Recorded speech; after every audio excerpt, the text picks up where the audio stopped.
جو بات آئی موت کے متعلق میت کے احکام کے بارے میں، اسی کے متعلق چند گزارشات آپ سے عرض کرنی ہے۔ میت کے احکام کے بارے میں اللہ تبارک و تعالیٰ ہمیں اور آپ کو ان باتوں پر سن کر عمل کرنے کی توفیق نصیب فرمائے۔ جو لوگ سنت پڑھ لیے ہیں وہ حضرات آگے صفوں میں آ کر کے بیٹھ جائیں۔ صفوں کو خالی چھوڑ کر کے بیٹھنا یہ مسجد کے شان کے خلاف ہے، اور اللہ کے رسول صلی اللہ علیہ وسلم نے فرمایا کہ جب تم نماز کے لیے آؤ تو پہلے صف اول کو پر کرو، اس کے بعد دوسری صف کو بھرو، پھر تیسری صف کو بھرو۔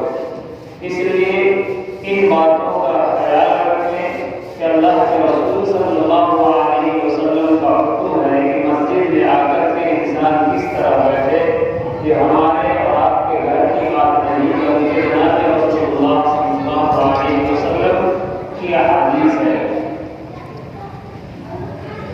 رسول اللہ صلی اللہ علیہ وسلم نے فرمایا کہ ہر مرض کی دوا ہے، اور جب آدمی بیمار ہو تو اللہ کے رسول صلی اللہ علیہ وسلم کا حکم ہے کہ انسان دوا کرے۔ اللہ تعالیٰ نے جب مرض کو پیدا کیا تو اللہ جل شانہ نے دوا کو بھی بنایا ہے۔ اللہ تعالیٰ مرض کے موافق، بیماری کے موافق اگر دوا مل جاتی ہے تو اللہ کے حکم سے وہ انسان صحت یاب ہو جاتا ہے، اسے شفا مل جاتی ہے۔ اگر دوا جو بیماری ہے اس کے مطابق دوا سے مل گئی تو اللہ تعالیٰ دوا میں یہ تاثیر ڈالتے ہیں کہ انسان بیماری سے ٹھیک ہو جائے۔ دوا میں بذات خود کوئی تاثیر نہیں، بلکہ اللہ تعالیٰ دوا میں حکم ڈالتے ہیں اور اللہ تعالیٰ دوا میں تاثیر اثر پیدا کرتے ہیں تو انسان ٹھیک ہوتا ہے۔ یہ مطلب نہیں کہ بیمار ہوا انسان اور دوا کھایا تو اس دوا کی وجہ سے ٹھیک ہو گیا، بلکہ دوا ایک ذریعہ ہے ٹھیک ہونے کا، لیکن دوا میں جو اثر پیدا کرنے والی ذات ہے وہ ذات اللہ جل شانہ کی ذات ہے۔ اللہ تبارک و تعالیٰ جب دوا میں اثر ڈالتے ہیں تو وہ دوا کو کھانے سے انسان کو پھر شفا نصیب ہو جاتی ہے۔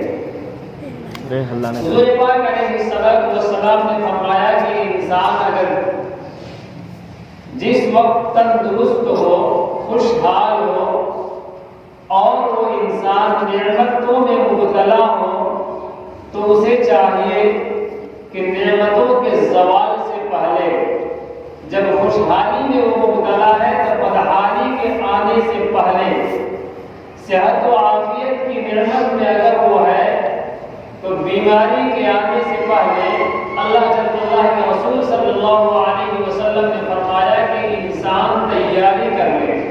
کس چیز کی تیاری کر لے؟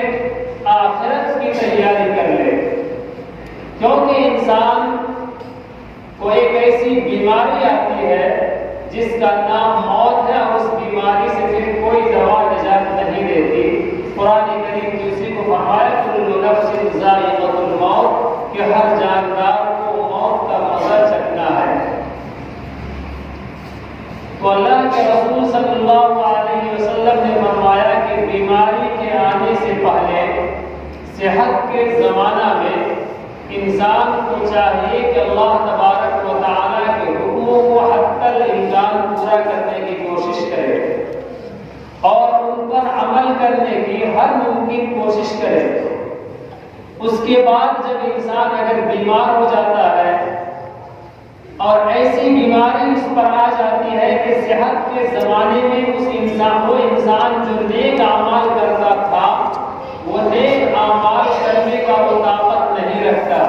مثال کے طور پہ ایک آدمی تہجد گزار تھا، صحت کے زمانے میں جب وہ بیمار نہیں تھا تو تہجد پڑھتا تھا، قرآن کریم کی روزانہ 5-6 بار تلاوت کرتا تھا، لیکن بیماری ایسی آئی کہ